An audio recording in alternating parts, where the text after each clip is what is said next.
ओम शांति। अव्यक्ति परिवार में आपका स्वागत है। हमने जनवरी मास में जीवन मुक्त होने का अभ्यास किया, बंधन मुक्त होने का अभ्यास किया। और जनवरी मास तो है ही विशेष मास, जिसका हम सब ने पूरा लाभ लिया। बाबा से अलग अलग अनुभव प्राप्त किए, खजाने प्राप्त किए। अभी आगे हमारा फरवरी माह शुरू हो रहा है आज से। और फरवरी मास भी बहुत विशेष मास है, क्योंकि हमारे शिव बाबा की जयंती का मास होता है। और उसके लिए भी कई प्रकार से कार्यक्रम बनाए जाते हैं। और हमारे पुरुषार्थ के लिए, होमवर्क के लिए भी बहुत ही सुंदर विषय मिला हुआ है। और वह है एकता और विश्वास की विशेषता द्वारा सफलता संपन्न बनो। आज पहला दिन है। आज का टॉपिक है एक की श्रीमत। अव्यक्त इशारे। अनेक देश, अनेक भाषाएं, अनेक रूप रंग होते भी सबके दिल में एकता दिखाई दे, क्योंकि एक बाप के बच्चे हो। सब एक ही वृक्ष की डालियां, एक की श्रीमत पर चलने वाले हो। भिन्नता में एकता दिखाना, बिगड़ी को बनाना, अनेकता में एकता लाना, ये सबसे बड़ी सेवा है। यही कमाल है और यही सफलता का आधार है। अभी हम मोहिनी दीदी से सुनेंगे।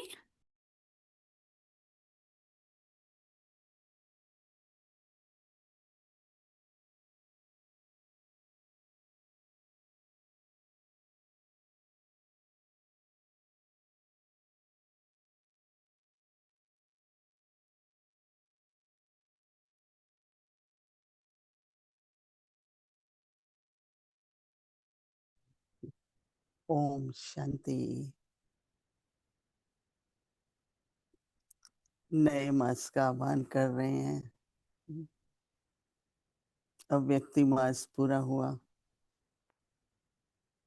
और अव्यक्ति इशारों में बाबा ने भिन्न भिन्न प्रकार के जो बंधन हैं, बंधनों से मुक्त होकर मुक्ति और जीवन मुक्ति का अनुभव करें। ऐसे हम लोग सभी को जनवरी मास के लिए संकल्प मिला है। और ऐसा नहीं कि जनवरी मास पूरा हो गया तो हमारा संकल्प बदल जाएगा। नहीं, आगे बढ़ते रहना है। तो अगर बंधन मुक्त है, कोई बंधन विघ्न नहीं डाल रहा है, चाहे मन में चाहे बाहर से, तो एकता भी है, विश्वास भी है। दोनों बहुत बड़े गुण हैं। इस मास के लिए फरवरी में बाबा शिव जयंती हम सब मना रहे हैं और भाग्यशाली हैं कि एक बाबा हमको हर कदम पर क्या हमें करना है उसकी मत देते हैं। क्या हम सबको करना है, अगर हर एक बाबा की श्रीमत पर चले। देखो, चाहे हम एक वृक्ष के हैं, परंतु एक टहनी दूसरी टहनी से मिलती नहीं है। फल भी निकलता है तो बहुत खट्टा होता है, कोई मीठा होता है, कोई छोटा होता है, कोई बड़ा होता है, परंतु सभी हैं तो एक ही पेड़ के वृक्ष। तो भिन्नता तो है, परंतु आप हर एक की विशेषता देखो और ये समझो कि इसकी बहुत जरूरत है। ऐसी विशेषता वाली आत्मा की भी जरूरत है। बाकी हर एक को अपने में परिवर्तन लाना, अपने को रिफाइन करना और हर बात को समझना, वो तो जीवन की यात्रा है। और हमें सीखते रहना है और दूसरों के लिए उदाहरण बनना है। सिखाने के लिए तो सबसे अच्छा तरीका है कि आप उदाहरण बनो। जब किसी का उदाहरण देखते हैं तो करना सहज हो जाता है। जैसे ब्रह्मा बाबा हम सब के लिए उदाहरण थे ना। और बाबा ने जो श्रीमत दी है, हर बात के लिए श्रीमत दी है। मन के लिए भी, वाणी के लिए भी, कर्म के लिए भी, संबंधों के लिए भी, धन के लिए, हर बात की श्रीमत है। और जितना हम हर बात की श्रीमत समझते हैं, तो श्रीमत पर चलने से बाबा की जो मदद मिलती है। कई बार मीटिंग में बैठते हैं, भिन्नता तो होगी, सबके अलग विचार होते हैं, फिर सभी एक विचार पर करते हैं, अच्छा ये हम सब करेंगे, तो एकता हो जाती है ना। तो एक एकता होती है, एक अपने भी, हाँ मैं तो कहती हूँ अपनी संघर्ष जो बाहर होता है वो पहले अपनी मन बुद्धि में होता है। बुद्धि राइट निर्णय देती है, मन कहता है नहीं पॉसिबल नहीं, तो डिफिकल्ट है, ऐसा नहीं वैसा नहीं, नहीं मन कई तरह के संकल्प देता है। तो इसलिए अभी इस मास में एकता और विश्वास पर व्यक्ति बाप दादा के अव्यक्त इशारे मिलेंगे। हमारा रिकॉर्ड ऐसा हो, ज्ञान में जब से आए हैं इसकी सबसे बनती है। ये आत्मा सब जगह फिट हो जाती है, एडजस्ट हो जाती है। कई तरह के सर्टिफिकेट, कई तरह का रिकॉर्ड होता है। अपना रिकॉर्ड अच्छा रखना, जिसमें हर आत्मा जो भी मेरे जीवन में आए उसको अपनापन लगे, बाबा के समीप आए, यज्ञ में वो आगे बढ़ती जाए, ऐसी शुभकामना एक दूसरे के प्रति रहती है। तो इसलिए आज बाबा कह रहे हैं कि अनेक देश, नहीं कहीं हमारा ये कल्चर नहीं है, ये तो भारत का कल्चर है। तो बाबा ये सुनते रहते थे कि हर देश वाला ये कहता है। तो एक बार बाबा ने कहा नहीं, ब्राह्मण कल्चर है,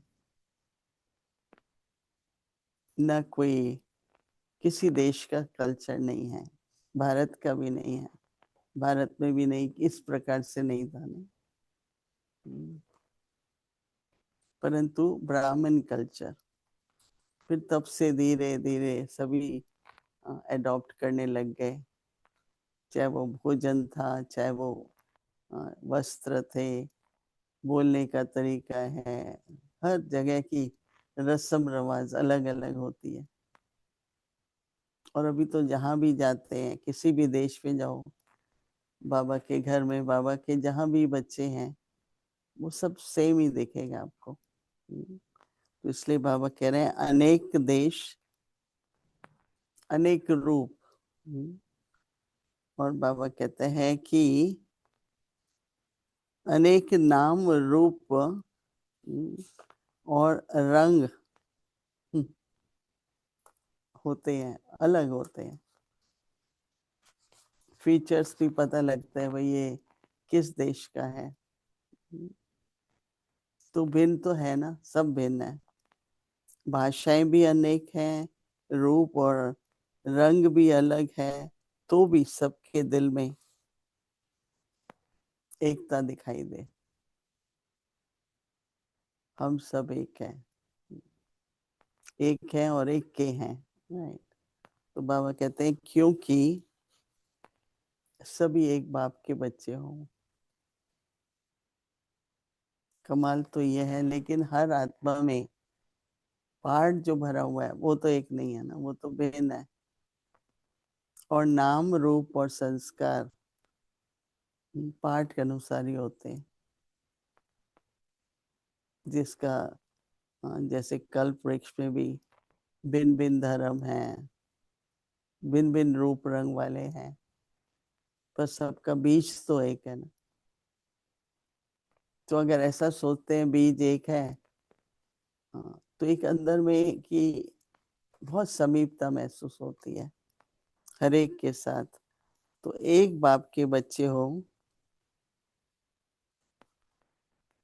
और सभी एक वृक्ष की डालियां हो। बाबा कहते हैं कि एक की श्रीमत, डालियां भी एक वृक्ष के हो और श्रीमत पर, एक ही श्रीमत पर चलने वाले हो।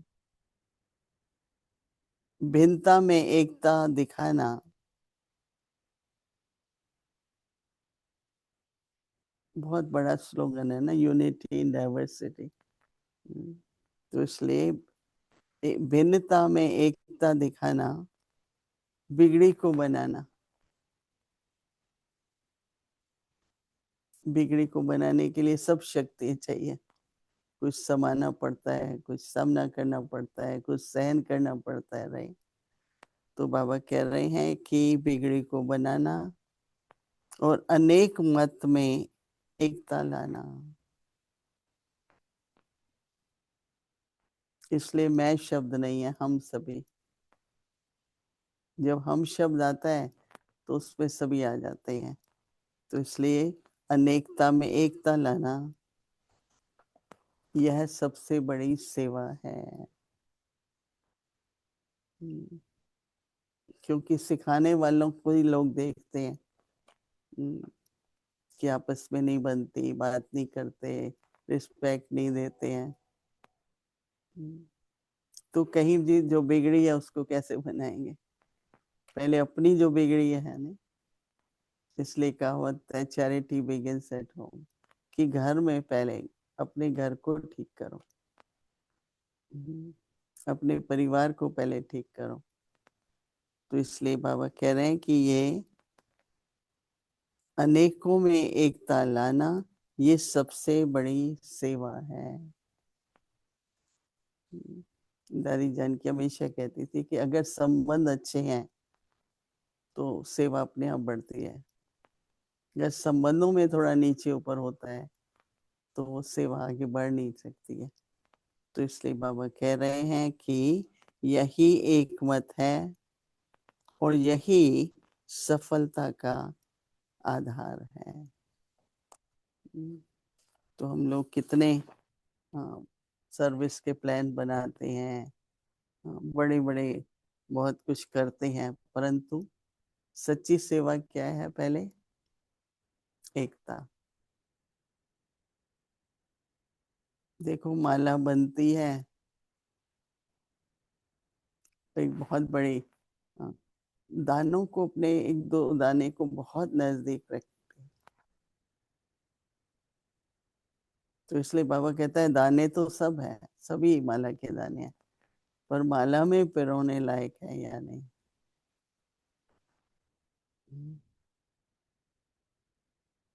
तो एक तरफ बाबा कहता है न्यारे रहो और दूसरी तरफ बहुत समीपता। तो समीपता होते न्यारे रहना, बाबा की श्रीमत पर ध्यान दें। हाँ, तो जब मेरे को बाबा का पता चला तो फिर मैंने कहा बाबा आप कैसे बच्चों को अडॉप्ट करते हो? ऐसे मैंने पत्र में पूछा तो बाबा ने जवाब दिया पत्र का, कि सवेरे जाओ, ज्ञान सुनो, योग करो। बस फिर बाबा के बच्चे बन गए। तो पहली श्रीमत क्या थी? स्टडी।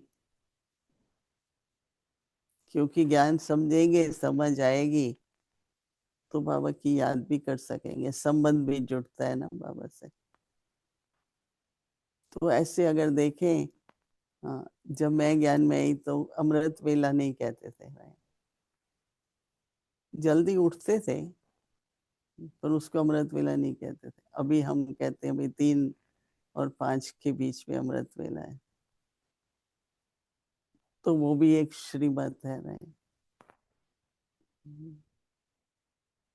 बाबा के पास भी, मधुबन में, सब जगह हाँ, 6:30 से 7:30 योग होता है, पर 7 से 7:30 सभी बैठते हैं। एक टाइम ऐसा था कि हम लोग सब कार्य व्यवहार सब बंद कर देते थे, ऑफिस तक भी बंद कर देते थे कि सभी योग करो 7 से 7:30। फिर ऐसे बाबा पूरा मास से हमारा श्रीमत पे बात करेंगे। हाँ, तो मन के लिए भी श्रीमत दी है, धन के लिए भी श्रीमत दी है, संबंध के लिए भी दी है, लेकिन सबसे पहली श्रीमत यही है कि हम स्टडी अच्छा करें, ज्ञान योग पर पूरा ध्यान दें। आज भी बाबा ने नहीं मुरली में कहा कि सेवा से तो सबको प्यार है, लेकिन फिर ये भी बताया सच्ची सेवा क्या है। तो एक स्नेह, सम्मान और सहयोग, सबसे स्नेह। और जितना आप स्नेह मुहूर्त बनते हैं और देते हैं तो एक अपनापन भी लगता है। और हर एक जो बाबा के घर आए उसको अपनापन तो लगना चाहिए। जब हम बाबा के पास आए सभी, तो अपनापन लगा, तभी हम नजदीक आए, फिर समर्पित हुए। अगर अपनापन नहीं लगता, जिनको नहीं लगता है वो आगे बढ़ते नहीं है। तो आज ये प्रश्न भी चल रहा था काफी समय, कि अपनापन कैसे लगे। मैंने कहा एक परिवार है, और परिवार की तरह बैठना बहुत जरूरी है। क्लासरूम में बैठना, पढ़ना, पढ़ाना वो और बात है। तो परिवार में क्या होता है कि सभी स्नेह से बैठते हैं, आपस में एक दूसरे से शेयर करते हैं। तो इसलिए बार बार बाबा की श्रीमत क्या कहती है ये याद करते हुए, बाबा जो हमें होमवर्क दे रहे हैं एकता का, कहते एक ने कही दूसरे ने मानी। तो कई फिर कहते हैं मुझे ही शर्म मानी है क्या। मैं तो शुरू से ये कहती हूँ कि बाबा जो कहते हैं, अगर हम हाँ जी कह के चलते हैं तो बाबा भी हमको हाँ जी कहते हैं। अगर हमने कहा नहीं बाबा ये पॉसिबल नहीं है, बाबा ये बहुत डिफिकल्ट है, तो बाबा भी तो टाइम पर कहेगा बच्चे ये पॉसिबल नहीं है। मैं तो शुरू से ही कहती हूँ कि बस बाबा को हाँ बोलो, फिर बाबा भी हाजिर रहते हैं। वो भी कहेंगे जी हजूर बाबा बच्चे बोलो। तो इसलिए आपस में इसी तरह की समीपता जैसी हम बाबा से चाहते हैं वैसे आपस में भी हो। न तो किसी से रीस करनी है, अपनी रेस में आगे दौड़ते रहो। क्योंकि कई बार एकता का मतलब किसी के लिए भी रुकना नहीं है, प्रेरणा देनी है, आह्वान करना है और खुद आगे बढ़ते जाना है। तो जिनको फॉलो करना है वो करते हैं। तो इसलिए इस मास का होमवर्क हम सबको मिल रहा है। और दुनिया में तो सभी शिवरात्रि मनाते हैं, हम शिव जयंती मनाते हैं। तो सो तो सभी रहे हैं, पर हम लोग जग गए हैं। तो जगे हैं, तीसरा नेत्र खुला है, और ईश्वरी ज्ञान मिल रहा है, बाबा का स्नेह मिल रहा है। तो प्रेम प्यार से और एकता। तो कई कहते हैं विश्वास रखें, कोई न भी ऐसा हो तो भी करें। अगर आप विश्वास रखते हैं, पर हम हाँ, जो मेरी ड्यूटी है विश्वास रख के हम छोड़ नहीं देते हैं, पर मेरी जो जिम्मेवारी है वो निभानी है मुझे। इस विश्वास भी रखो, हाँ, और जिम्मेवारी भी संभालो। दादी प्रकाश मणि का कहती थी, हाँ, न चाबी लेके घूमो, न चाबी दे दो। तो हम सोचते थे वो क्या होता है, हाँ, कि चाबी दो भी नहीं, और लेके भी मत घूमो। लेके घूमना मतलब गृहस्थी। गृहस्थी पहले क्या निकालते हैं, हाँ, चाबियों का गुच्छा, वो साथ में ही रहता है। हम लोग तो नई चाबियां लेके घूमते ना कहीं, पर ऐसे भी नहीं दे देते कि काम बिगड़ जाए, नहीं। तो ये थोड़ा बैलेंस चाहिए होता है, विश्वास होते हुए भी अपनी जिम्मेवारी हम निभाएं, पर विश्वास का गुण नहीं छोड़ें। मेरे साथ भी कई बार ऐसा हुआ है, लेकिन मैंने यही प्रश्न करके कुछ वर्ष पहले कि मैं अपना गुण क्यों छोड़ूं। अगर किसी ने राइट नहीं किया तो वो अपने को ही धोखा देते हैं ना। तो हम लोग सीखते हैं, हाँ, कि कैसे विश्वास भी रखो, ध्यान भी रखो, जिम्मेवारी भी संभालो। तो इसलिए काफी बैलेंस की जरूरत रहती है। हाँ, तो सभी थोड़ा इसकी गहराई में जाना कि एकता क्या है और विश्वास क्या है। दोनों गुण बाबा को बहुत पसंद है और मुझे उसको जीवन में धारण करना ही है। तो अभी हम कुछ मिनटों के लिए पहले अंदर की एकता, हमारे मन बुद्धि की एकता। मन कुछ कह रहा है, बुद्धि कुछ कह रही है, तो जिसको हम कहते हैं एकता, यूनिटी है, पर दूसरा होता है हार्मनी। तो पहले अपने अंदर हो, फिर बाहर होगी।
ओम शांति।